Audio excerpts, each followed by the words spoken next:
So if you're going through a traumatic experience, particularly if, like me, you're relatively trauma illiterate, you may vaguely know what the word means, but certainly don't know exactly what the symptoms are, what's the protocol for response.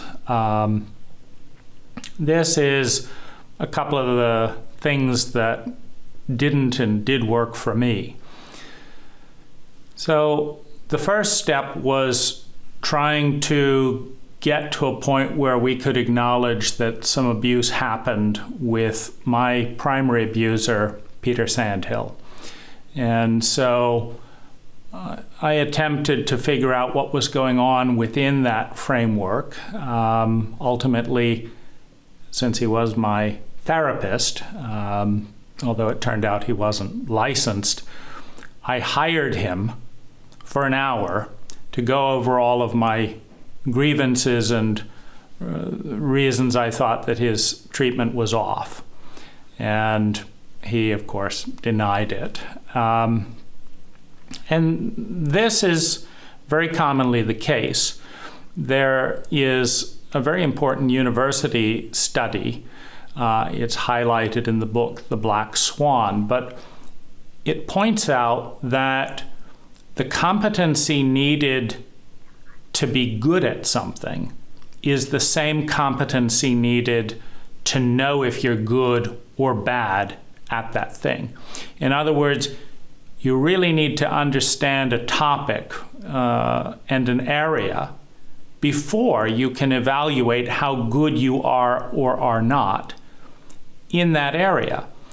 And the sad fallout from this principle is that the people who are worst, who are the least informed and thus the least competent in a subject, are also the least informed about how uninformed they are.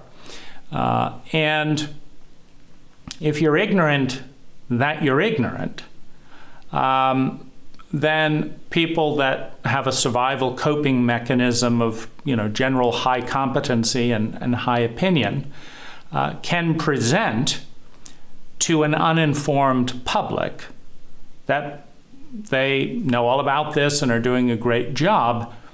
And unfortunately, the uninformed public do not have the competency to know that they are uninformed or where they are uninformed. And so you can have an incompetent professional who does not know the extent of their incompetence selling influence to an incompetent member of the public who does not know how to evaluate competence because they're incompetent. And this is a recipe for disaster.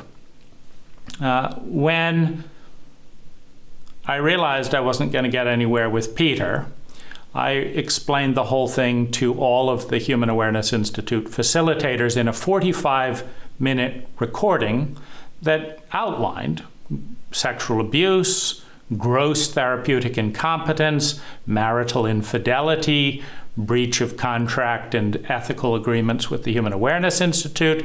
And I asked for two things. Please listen to me and please hold me. My body was in enormous pain by that point. I was literally laying on the floor, and I recognized that someone holding me would be just about the best way to calm down.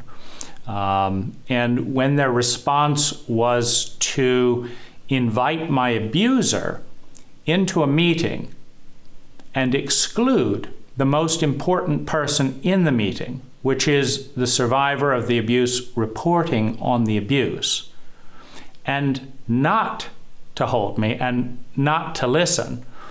And then out of that meeting came the enlistment of another therapist, Ann Watts, who seemed to have the primary agenda of making sure that I didn't talk, since that was her first use of influence. First, to disbelieve me, and then secondly, when I played portions of the 10-hour recording of the abuse under the influence of psychedelics. I had recorded the whole thing with Peter's full knowledge because I wanted a record. I heard you could dissociate and forget things afterwards, so I wanted the whole thing recorded. And so when I played to my marriage and relationship therapist, Ann Watts, Peter Sandhill lying to his wife, escalating a sexual relationship with me, etc., she then had to, of course, acknowledge and believe her client, which a good therapist would do anyway. The last thing a sexual abuse survivor needs, most of whom do not have recordings, is to be disbelieved by their therapist because they have an unholy alliance with their colleague, because Anne was one of Peter Sandhill's teachers. And then tried to get me to hire her to mediate, as if this was a marital dispute, a dynamic between Peter and myself. She said, "I'll help you mediate, you just pay me my normal therapeutic fee." And this wasn't going to work.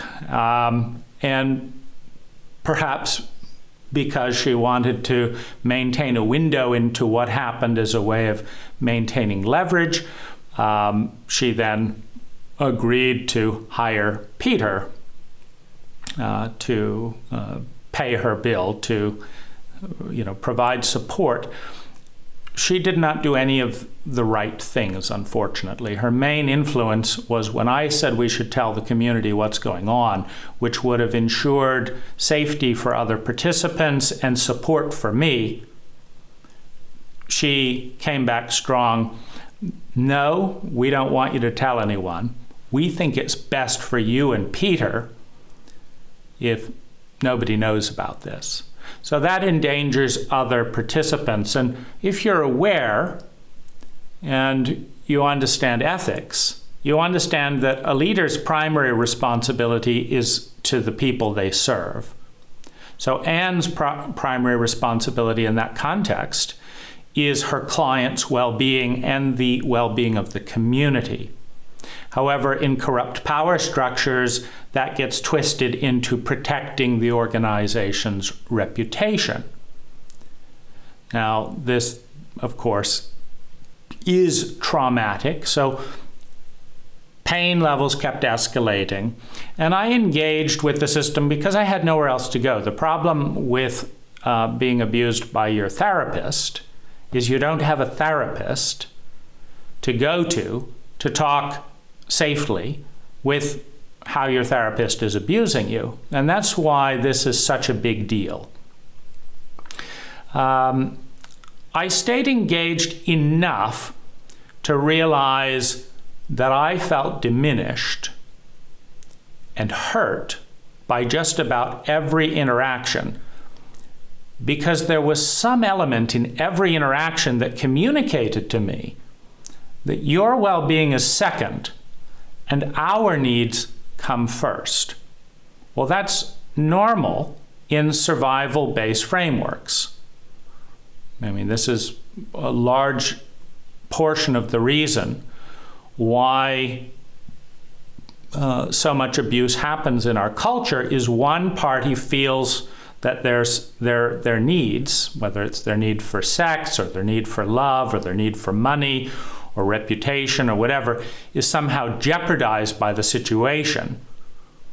And the reptilian brain responds to that with control, with denial, with shame, with just trying to manipulate the threat to go away. But that's, of course, not what a trauma survivor needs. I stayed with the system having nowhere else to go and developing PTSD in the process, but my mind was tracking what was going on. And I felt I pretty much know how this system works. I know that I'm not crazy. That was useful because not understanding my body or trauma, some part of me thought that I was crazy. more importantly, I was terrified of the unknown. I had never felt these symptoms before in my body, in my life. Elevated levels of pain and loneliness, grief and exhaustion, 500% higher than I'd ever experienced. I couldn't function, so I needed help. Unfortunately, the closest people were, part of the abusive power dynamic that had hurt me in the first place. And the biggest harm throughout the whole system was each of them had an agenda that was more important than my sanity, safety, and well-being. And intentionally or otherwise, that agenda showed itself. And every time, because I'm in this huge elevated pain level off the charts, every time I'm getting hit with the message that the worst pain in your entire life is still not important to us as your therapists, as your teachers on love, intimacy, and sexuality, to actually put your needs ahead of ours. So there's a conflict, multiple conflicts of interest. And in the process, I lost all trust in therapists. I lost all trust in the Human Awareness Institute facilitators. And while my sanity came back online because I was able to track the pattern, my hurt kept getting bigger, and with it my rage, because they would never put that pain that they were causing ahead of their need for secrecy and control. So the abusive persona, ignorance and fear, was always at the top of the power structure in the interaction, and any empathy and love was subservient to that agenda. And that really, really hurt, because I also was aware that I was losing my entire community. Because when your primary source of love and belonging comes from engagement with a certain group, then if the leadership creates so much fear and distrust that they're not safe, then how do I vulnerably connect with the group, knowing that there's a leader there that has an agenda other than my well-being, that's counter to my well-being, that is at the top of their priority list? So the entire investment in the community is going up in smoke at the very moment that I need the most love and belonging. Well, here's where it gets really sick in our cult, because, and by cult I mean the American cult, because there's a healthy part in a culture, and then there's a cult-like part that's insane, cruel, dogmatic, highly destructive, but perpetuated because it's a norm. It's cult-like. It's a status quo that lacks reference to science or intelligence. And the most traumatized people who need the most therapy and help are people from dysfunctional homes that are highly abusive. Now, I had just ended an abusive relationship, so I was alone. My community was going up in smoke. My therapists and my leadership had another agenda that trumped my well-being, my dignity, the ethics of the situation. So where do you turn? Well, I thought it might be worth giving a few of my siblings a shot. So I had a 4-hour conversation with my brother, and I had a 4-hour conversation with my sister, and they both ended in exhaustion and no empathy. This is, when parents abuse the children abuse themselves. When the children abuse themselves, they don't know how to love others. And so there was no ability within my family system to show up. Interestingly, after building the website to kind of outline the abuses and alert the public about some of the safety concerns at High, I shared this with my mother. Naturally, a narcissist is not interested in a situation that has to do with something other than her own immediate well-being. And this is, of course, what creates the layers and layers of trauma, which then get reactivated when a therapist abuses you as well. And so, part of the reason I'm doing this project is because this is not personal. The most abused people at home generally end up the most fucked up. The most fucked up people generally get fucked up in their present life more than others and are less competent to deal with it. And more than 12% of therapists have admitted having sex with their clients, self-reported. So if you think about that, 12% of a survey of anonymous therapists said that they had sex with their clients. Who are they having sex with? Highly well-informed, self-respecting people who have lots of options, or highly insecure, dependent people desperately looking to a therapist for help? Who generally gets raped or molested?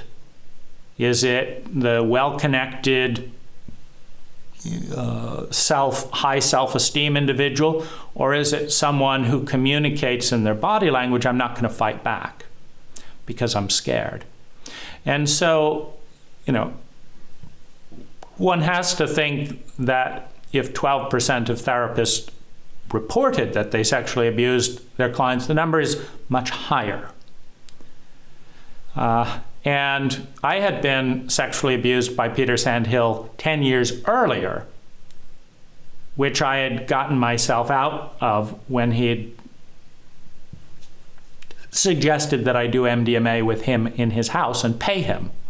This is Peter's idea, to have love affairs with clients and have them pay for the love affair. And, it's disgusting. But if you don't know anything because you've grown up around abusive parents, what's your reference point? And so, this is why I'm really big on the dignity and self-love of becoming trauma literate. Now, around this time, a stranger in a cafe told me about trauma. 10 minutes later, I downloaded the book on Audible, and an hour later, I was listening to it in my house. And I was learning what trauma was, and I learned, I have PTSD induced by my therapist. So I began working with Peter Levine's book, Healing Trauma. It didn't work that well, though. And a lot of this deals with the fact that you need help to deal with trauma, and I was isolated because I didn't have a supportive family of origin. My therapist had just betrayed me. And I'd broken up with a girlfriend who was highly verbally abusive and was also playing in with my attachment disorder. When you have an attachment disorder because you cannot form a secure relationship with either parent, it's very hard to deal with ambiguous push-pull dynamics with a partner. And she was doing a lot of that, a lot of abandonment type dynamics, and then punishing me because she felt guilty about the abandonment dynamics. So I was completely alone. And, a book and some taps in the shower and stuff, like Peter suggests, is not going to cut that. So I got myself to, first of all, I disengaged because I was getting sustained high arousal. Every time I got the message from one of my leaders or one of my therapists, our needs come before you, that's the primary flaw in the system. If you're a healer in a professional capacity, if you're a doctor, going in to do surgery, and your message to the client, if I've got a hot date, we're going to leave this operation half open. I guess you'll just die with open heart surgery half done. That's not the message you want to send. Your client must be the highest priority. That's the ethics of a Hippocratic oath. It's basic common sense. Wasn't happening. So I was constantly worked up that not only was this happening, but again, in that dynamic of incompetent incompetence, it was not upsetting them that I had to spend vast amounts of energy telling them how to be a professional. It was exhausting. I wasn't being paid for it, and I would get pennies on the dollar. I was being worn down. So I disengaged to stop the energy drain and to stop the arousing messages of we're more important than your well-being, even after we've endangered your life. Where to turn to? Well, fortunately, I had traveled the globe and discovered that Thailand and the Philippines were both much more healing for this type of thing than the United States. So I went to Thailand.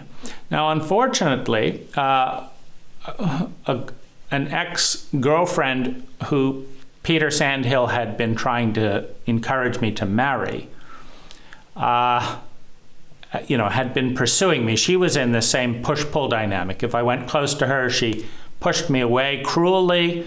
If I went away, she ran after me. She was in that dynamic. And she'd been running after me because I had had the sense to exit the relationship. Clearly, we need to end. Goodbye, I won't be engaging. Thank you for, taking the time. It's not a good fit. I had a good ending. But she had, people in this dynamic where they chase you if you leave and they hit you if you come close. They don't respect those boundaries. And so she had been kind of clawing after me for several months. Now, having absolutely no one in the planet to turn to and desperately needing connection, I coped or made the mistake or did the best I could by opening up to her again. And I explained what's going on, and including the disclosure. I have very little to give you in this state. I'm exhausted, I'm drained, but she loved wounded animals. So as long as I was falling apart, she could do her, wounded animal repair protocol. And I very much needed something like that. And so I connected with her until it became abusive again. At that point, I went to the Philippines and trained a healer. It was a massage therapist who I noticed did energy work. I spent over $100,000 hiring energy healers in the US. I understood that each one had their own technique, and some worked on meridians, some just worked intuitively or worked with colors, but I was sensitive to this. And so I noticed that this one masseuse, who was incredibly rude and kind of abrupt on the outside, as soon as she touched my body, lots of healing energy. So I taught her some grounding techniques so she wouldn't take on my trauma, and hired her for a couple hundred hours of like 5 hours a day energy healing, because that was my one break during the day. I was in constant overwhelm of grief and pain. My father died right around this time. There was no particularly love lost, but it added to the sense of kind of stress and things going on without my control. And I, the 5 hours a day where she would just hold my feet basically and lift off some of the grief, I could feel myself again for 5 hours a day when I was in that container. And as soon as she left, back to overwhelming grief, back to overwhelming trauma, not able to contain it. So, so I anchored myself next to her massage office and, did that for 200 hours. During this process, I dated kind of a woman in I kind of framed it as, I'm looking for someone who likes talking about psychology, dealing with, is sensitive, enjoys travel, and this is kind of a 1 month thing, because, I'm dealing with a lot and I live overseas. I'm not trying to get married. But if you enjoy traveling some of the islands in the Philippines, let's meet and see if it's a good fit. And I met with her and her family, and they all thought it was a great fit. She wanted to practice more English and this and that. And so we kind of hung out for a month.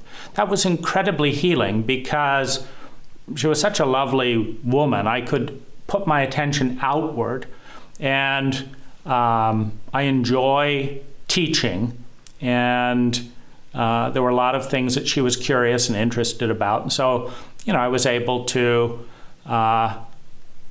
teach her how to swim, teach her how to snorkel, teach her how to scuba dive, teach her how to drive a car, teach her how to start up a business, teach her how to record her thoughts on Dropbox and all these kinds of things. And she was just really blooming and blossoming under all of that. It was so nice that someone in the room was happy. And so I could kind of put a lot of energy, and very, very satisfying, unlike anything in my life at the point. I fell in love with her and proposed marriage. But while she was very interested in learning and growing and all of that, she didn't want to fall in love with me. And this hurt me deeply, and so we separated. And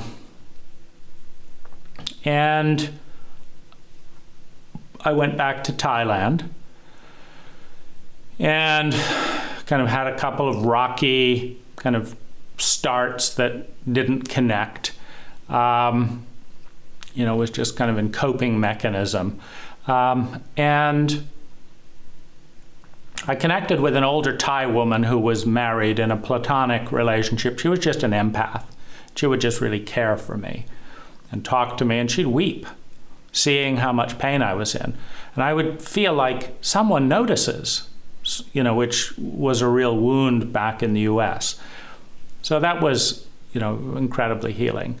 I hung out in a shop in Thailand, this little lean-to by the side of the road, because I could play with someone's dog. And the dog was more sane and helpful for my trauma than anything. And I just hold this dog, and the shopkeeper, without speaking a word of English, her name was Dang, she'd come over and kind of put energy in my head, from some of her Buddhist, prayers and meditation. Again, 5 times better than I felt the entire rest of the day. So I hung out in that shop a while, and realizing how much the dog was helping me, and some of her children began to get jealous of me taking up their mother's time. And so I went and got a dog of my own. And I actually did this for another Filipina who I'd brought to Thailand, who did want to fall in love. You know, the first woman didn't. You know, this woman was a lot more emotionally mature, and you know, was a really, you know, healing emotional, you know, connection. And so I bought the dog to keep her company when my visa would run out and I had to go back to the US to make some money. And so now we shared a dog. We lived together for a year in Thailand, with me there 6 months and her there alone the other 6 months. Because it was a very tiny apartment, and I've never lived well together. I'm a sensitive person, I'm very reactive to environment, and I'd grown up mostly alone, isolated, and it was very hard for me to relax and fall asleep, etc., and share a house with someone. But so I didn't want to move to the US because the visa process is very difficult, and then discover we couldn't live together. But I figured since we did really well in this tiny little apartment living together, that we would certainly do well in a whole house. So that was kind of a test protocol that worked. Again, really investing time and enjoying the growing well-being, you know, the increased survival, security, love and belonging, self-esteem, development of talents, you know, building up of resources in this woman who's now my wife. Very, very satisfying to watch, you know, a human being become their best self and enjoy it. And so, you know, this, you know, a lot of times during this, when I was in absolute misery, I could have joy vicariously by making another person very happy, like Dang, the one who, you know, put her hands on me and I spent time with her dog. I took her to do all her dental work. It was just fun to, you know, bring other people well-being since I was incapable of it at the time. And, you know, that would take me outside of some of the agony and the misery. So that was something I was learning, was that it seemed like the way out was to bring joy to other people. So that became kind of the map, you know, to healing in this terrain. Now, one of the things I would find is, as I encouraged my wife to develop and grow in the ways that she enjoyed, I found that I wanted to do it too. For example, you know, my wife loves doing art, so you know, I bought an easel, an art set, a bunch of canvases, and she began, you know, happily doing her art. Well, I enjoyed watching a happy artist doing their art, one, and then two, found that, you know, I would come over and say, well, what if you added a little gold in here or a little this here? And she always loved that participation, which was great. But that kind of grew the artist in me, and so pretty soon I had my own easel and was doing art, and she was doing art, and my well-being, you know, increased there. As I started studying the traumatic terrain, you know, in a whole variety of ways, I looked at therapeutic ethics. I read all the books on trauma that were available on Audible. I watched YouTube videos. I watched about what could happen on bad trips, because I was dealing with you know, amplified symptoms in part because the abuse occurred under the influence of psychedelics.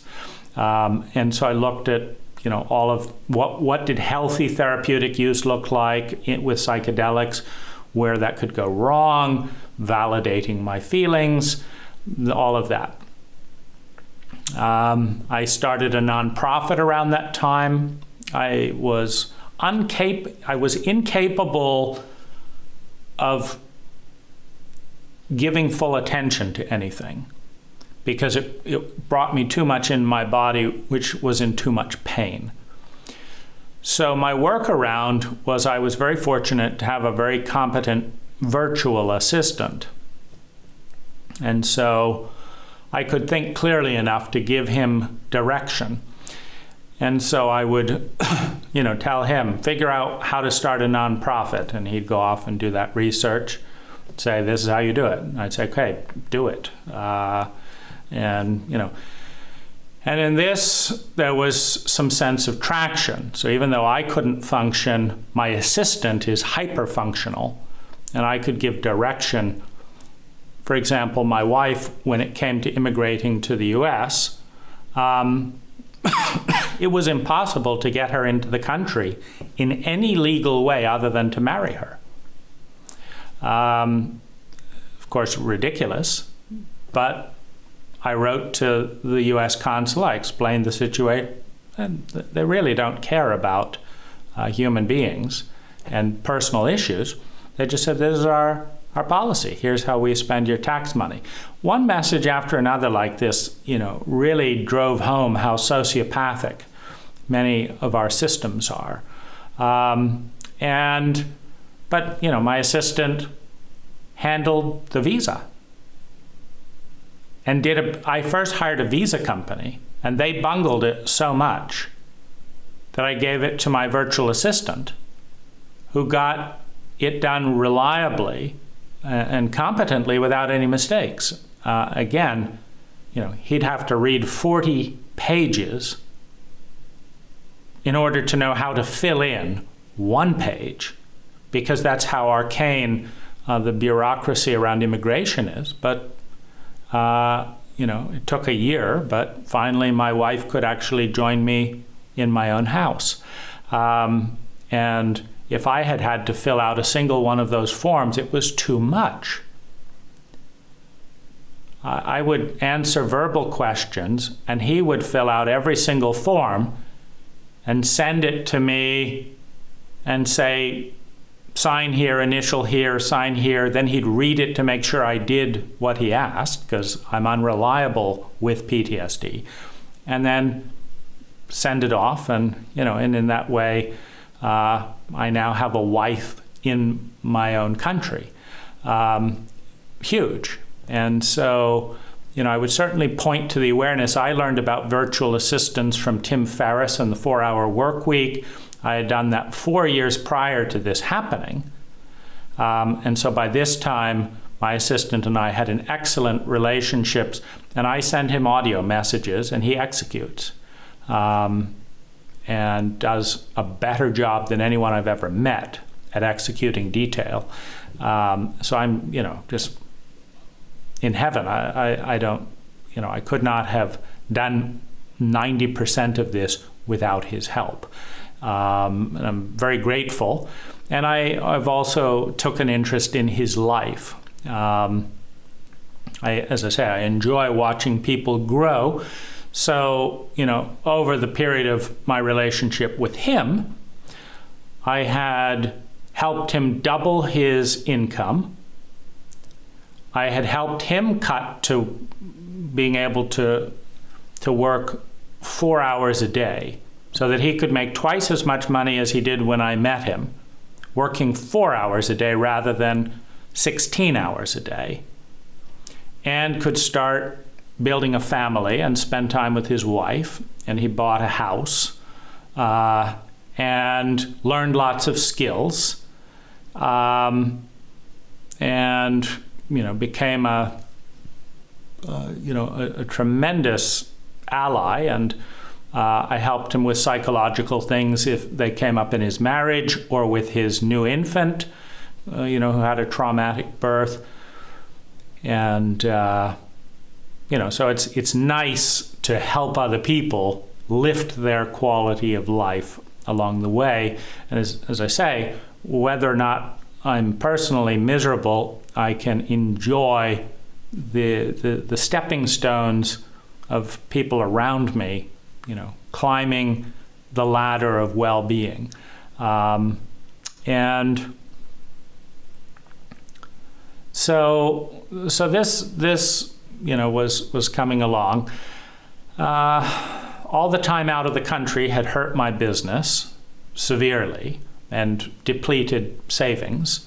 So I was basically broke, but married and able to start hobbling, you know, a life together. I did several thousand of videos going into the process, diarying, because I couldn't type and write at the time. I used to publish 1 or 2 books a year, but I couldn't write during this. And so if I was either going to go, you know, mute, or I needed to talk. So I learned how to talk on camera. So the person that you're seeing here has talked on camera for about 2,300 hours, something like that.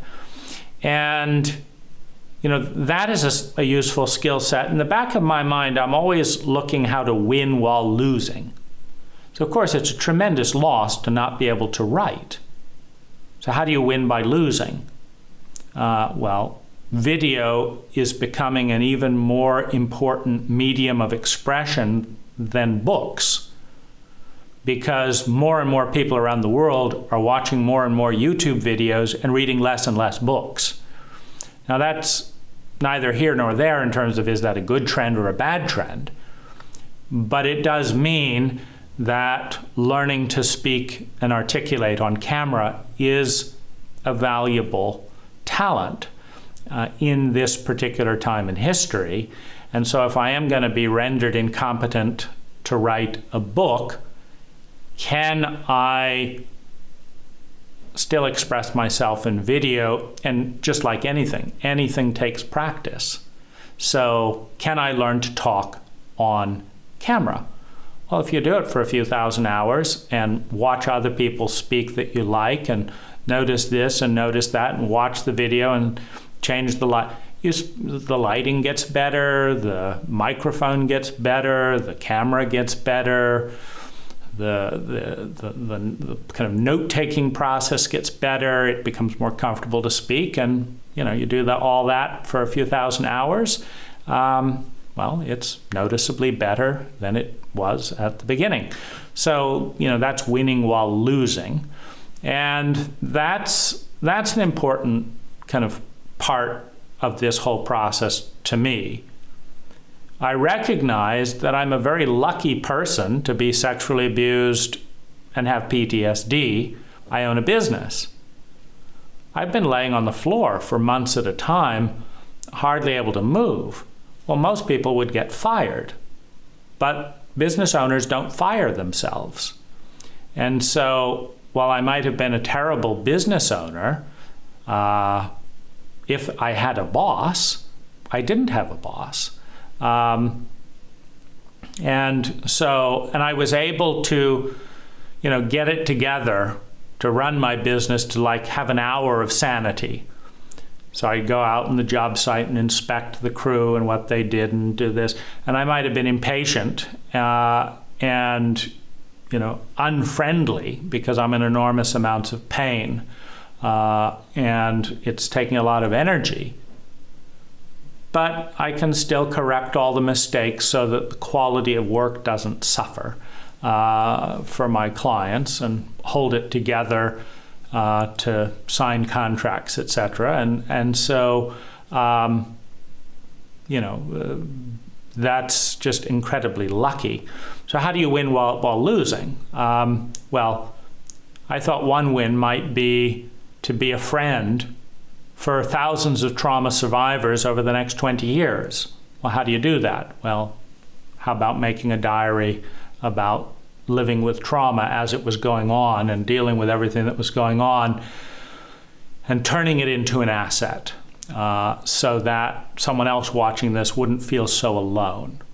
I just got a message the other day from someone you know, saying, wow, this was so helpful as a video. thank you. Really great work. I'm really appreciating that.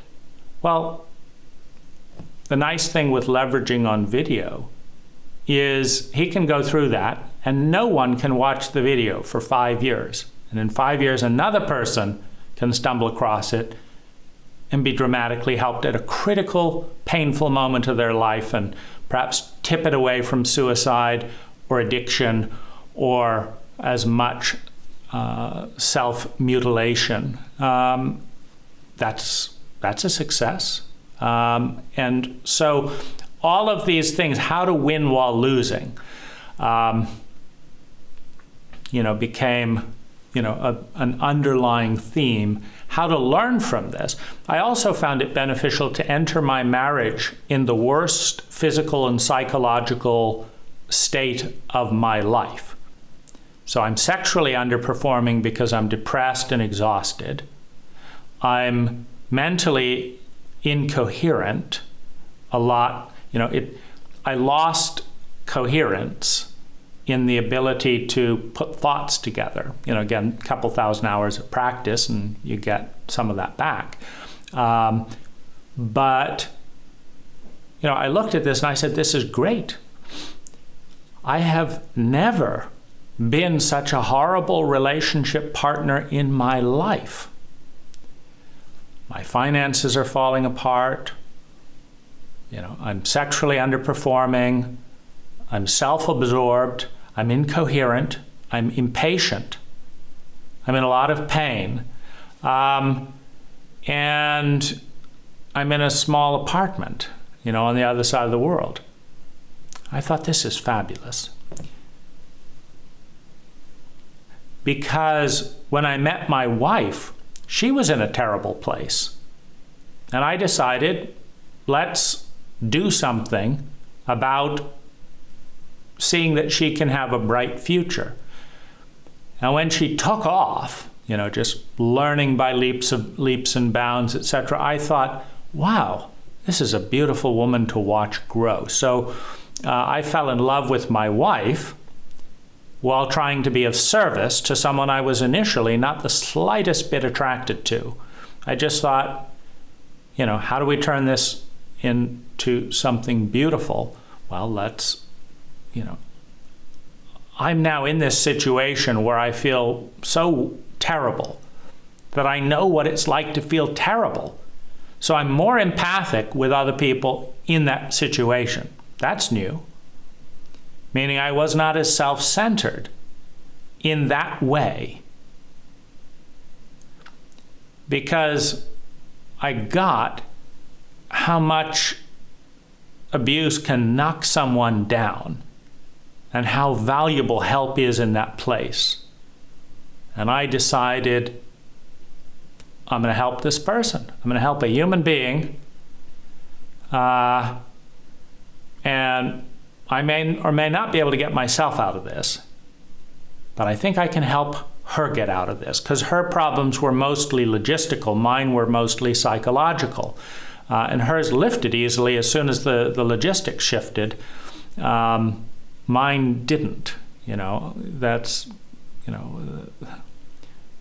My life started out, pretty luxuriously. And it was heartbreak, trauma, terror, regressed memories, and all of that, and flooding my body that just tore me to shreds, along with betrayal and abandonment of therapists and the like. Now, watching her grow like that, I'd never watched someone grow as fast, as happily, and just blossom into life. So it was a great honor to be a witness to that thing and just how resilient the human spirit is. And so she's definitely one of my teachers and inspirations, because she had more abuse than me. And yet she was coming out of it with more grace than I was. So an inspiration, what can I learn from this woman who's healing trauma better than I am?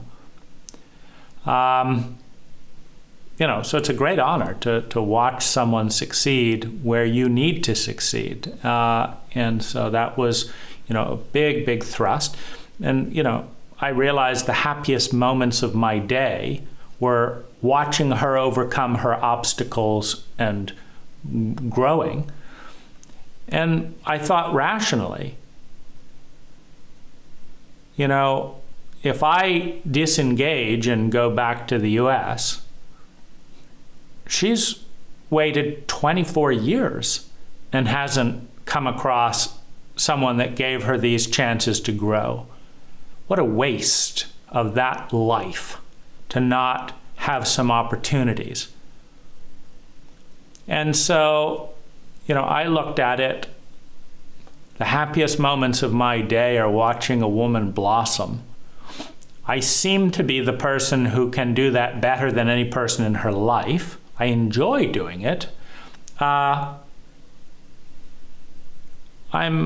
not in love, but I am in love with what's happening. I like what's going on here. And I'm at my worst. If I'm able to have this effect at my absolute worst, there is a hedonic adaptation principle, which says that if you think someone is amazing in the first month of meeting them, then you think they're just okay a few years later, even if they're the exact same person, because hedonic adaptation kicks in. Well, I thought it might be an interesting thing if I was able to improve who I was by 20% a year, and hedonic adaptation was making that no big deal at a rate of 20% a year, that we might actually, have something where in 5 years she was pleasantly surprised that I was a easier person to be with then than I was when we met, because I was at rock bottom. And she was held at rock bottom with her logistics. So every single month I spent time with her, she became easier to be with, happier, healthier, more self-confident, more competent in doing more and more things. And I'm very, very lucky because she has grown much faster than me. She has healed much faster than me. And while in the first couple of years, I was kind of sending energy her way, teaching energy, opportunity energy, guidance energy, and she wasn't competent enough to put any back towards me. That wasn't her, she was competent to be a happy human being, which is infectious, which was far more valuable. But, now that the relationship is 4 years old, there are many days where she is 80% of the competency in the relationship. I'm staying up all night, unable to sleep. She's has a nice, tidy routine and gets stuff done. I can't stay in touch with all of the things going on with my crew. She's the new foreman. And I've taught her, how to do that well. And so that dynamic has shifted. So where I was 80% of her logistics in the first 2 years, she's now 80% of my logistics, the last 2 years. Well, that's, again, heaven sent when you're suffering from PTSD.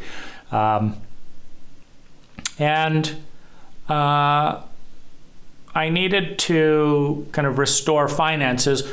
Well, she's actually been very helpful, being an attentive foreman in that management thing and working with videos to get jobs done. Just amazing. And so that's, boosted finances significantly. And, so that's beneficial. I've done a lot of massage. I've written a few books. I've created websites.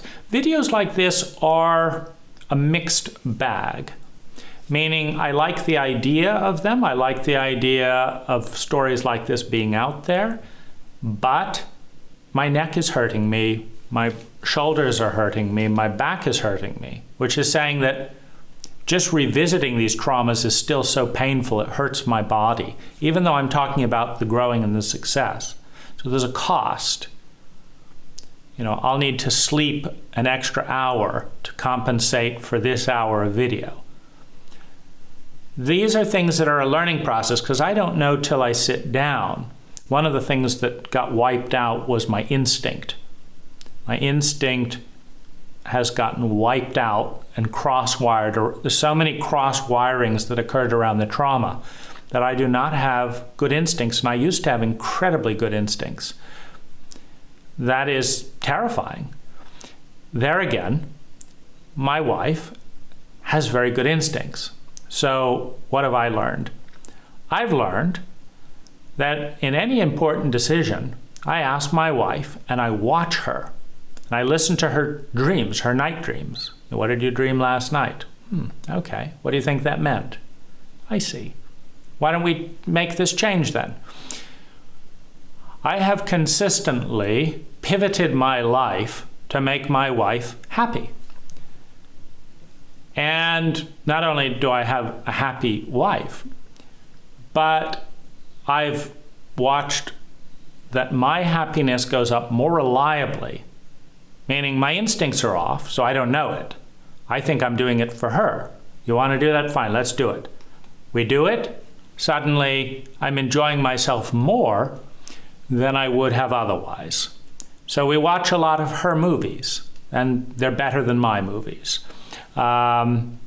We got this house because it was her favorite house. I wanted another house. Well, we're very happy here.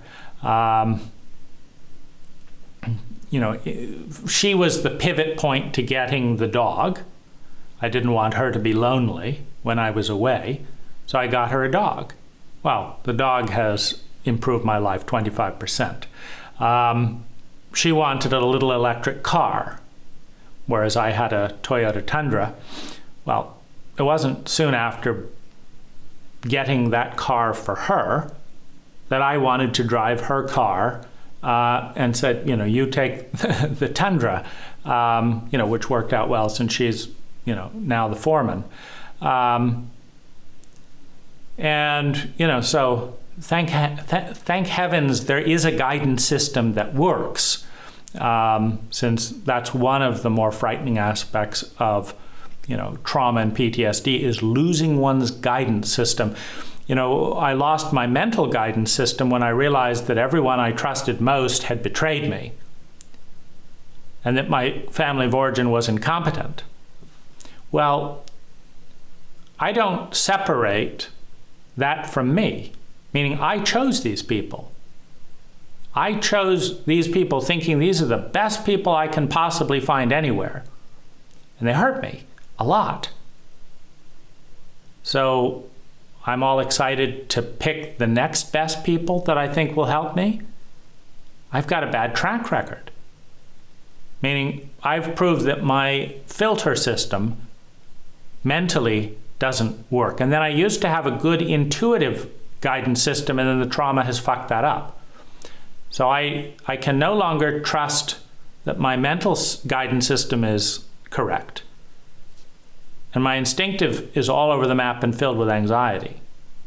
So what do I have? I have making a delightful woman very happy. So I think that's, just incredibly beneficial and, a wonderful thing to do. And of course, I learned to be an adult in the process of putting a human being's growth and well-being ahead of my own agendas. I've always told my wife from day one, if there's any man or any place that will make you happier, that you'd rather be than with me here, I want you to do it. And I'll give you a cushion to transition into it so that you can be anywhere with anyone that makes you happy. Well, I've never met a person like that deeply and fully in my life. And I can only imagine that, you know, my parents certainly weren't that way. My therapists weren't that way. The last batch of abusive lovers were the exact opposite. So I kind of imagine, as I watch her innocence, her trust, her vulnerability, her playfulness, her joy, her honesty bloom, that someone that sees you and cares about you and puts your happiness first has that effect on people. I can imagine it would have that effect on me if I encountered it. So I am, you know, blessed with a fair amount of loyalty, even while being at my worst. Because, you know, it kind of makes sense to me. Who would want to leave the only person in your life who's actually put your beauty, your happiness first, and successfully escalated competency in all areas by hundreds of percent. And I'm very pleased that she is now largely financially independent, in a way that, you know, I could die tomorrow and she could continue applying many of the skills and roles and things that she has developed, you know, to live a good life. So that's great.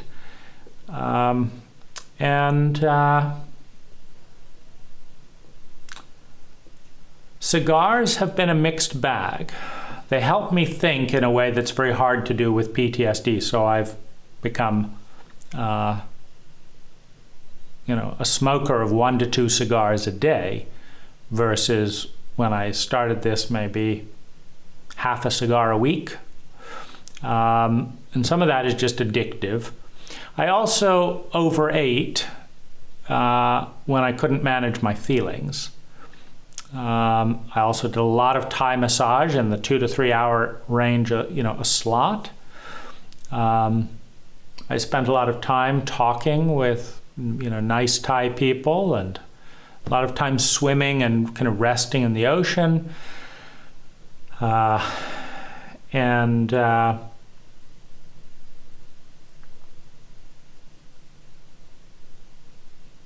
I recently made a family history video for my younger brothers, who kind of are they're carrying a lot of the overbearing weight of my mother. It was nice to have one of my brothers watch the video with his girlfriend, and they both learned a lot from the family system video. So again, helping another person. I couldn't get support from a family member, you know, but now that I know a little bit about trauma and why, you know, I can give something back to my younger siblings. One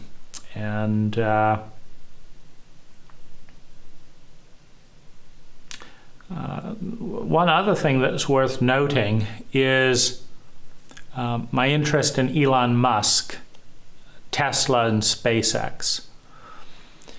Because one of the things that hurt me the most was the sense that I was being ejected from the high community because my competency and ethics highlighted the inadequacy of the facilitators. And so I had to be gotten rid of, not because I was the worst person in the community, but because I highlighted flaws in the leadership. And that's a horrible thing, to be rejected for what's good about you. And I saw the same thing going on with Elon Musk at the time. You know, I'd go watch on, you know, CNBC, and there'd be Bob Lutz talking about Tesla's doomed to fail and this. And I read Elon's book on Audible by Ashley Vance. It's a brilliant book. And I said, you fuckers, here's incredible survivor of a lot of childhood trauma himself, helping the planet become interplanetary. He's bringing his strengths to this species. And he's being bullied and kicked out of the game just like me for the wrong reason, because he's better than traditional automakers and financiers who are just interested in a fast buck as opposed to what they can do for the species.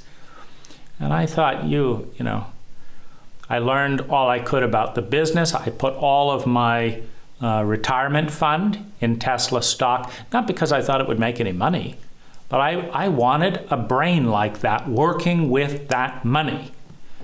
And I was furious when I learned that Tesla was the most shorted stock on Wall Street. So here's a guy trying to solve solar, electric cars with sustainable energy, and let's make the planet let's make the species multiplanetary in case of an asteroid hit, and save the public taxes by reducing the cost of going to space 10 times. And this is the guy they're piling up on, the most shorted stock on Wall Street? You know, I just saw the same bullying dynamic. We can knock you down because we can. And I thought, I don't care if I make a dime. You're getting all my money. And it was the first stock I ever invested. You know, I'm not that interested in trying to make as much money as possible. There's not a lot of companies I believe in, but I really believed in Elon. And every time he would win, I felt like this is a win for the species. This is a win for intelligence.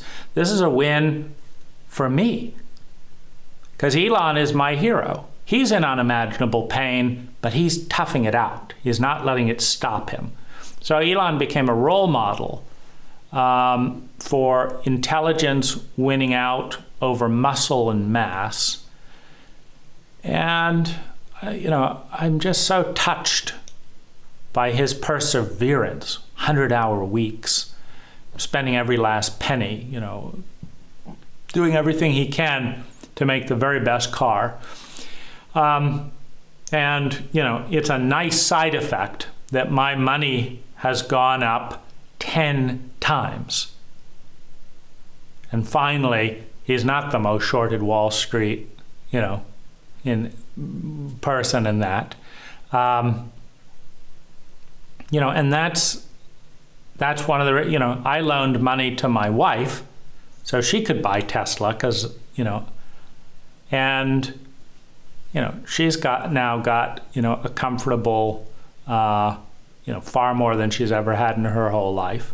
And, it's like, this is great. So, it also is, I think, a triumph for thought over dogma.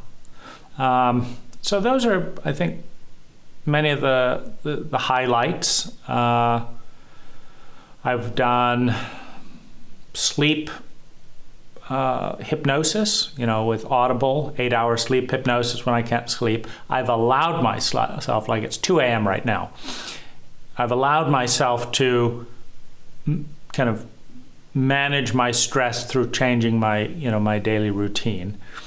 And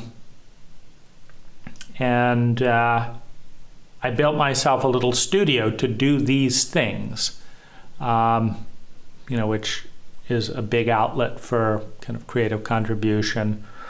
And for me, it's been all about there was one other little step in there where, there was a time when I could function for maybe 3 hours a day. And then the rest of the time I was off. So I had a routine, like get these important things done in that 3 hours, and then you can fall apart the rest of the day.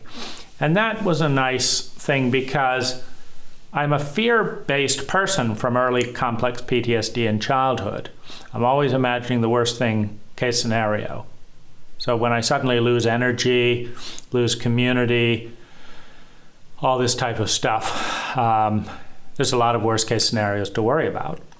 And and so there's always a sense like I can't function. I'm not able to move, but that then tires me out. So setting that boundary where I could work 3 hours constructively and then just lay around with no critic.